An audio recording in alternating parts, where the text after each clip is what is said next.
Hindi lahat ng pumapasok sa church ay papasok sa langit. Ngunit lahat ng papasok sa langit ay pumapasok sa church.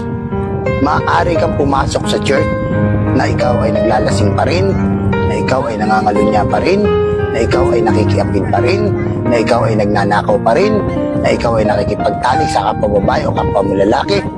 Ngunit, tandaan mo, hindi ka pwedeng pumasok sa langit kung hindi mo tatalikuran at pagsisisihan ang kasalanang ginagawa mo.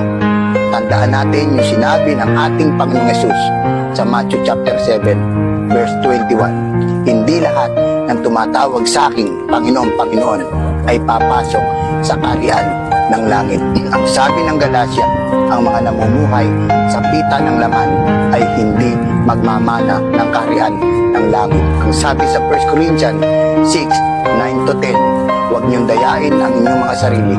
Hindi magmamana ng kaharian ng langit ang mga namumuhay sa kasalanan. Kaya kung ikaw ay pumapasok sa church, pero hindi ka nagbabago, hindi mo tinatalikuran ang iyong kasalanan, kapatid, kahit pumasok ka ng pumasok sa church, hindi ka papasok sa langit malibang pagsisihan mo at talikuran ang iyong kasalanan.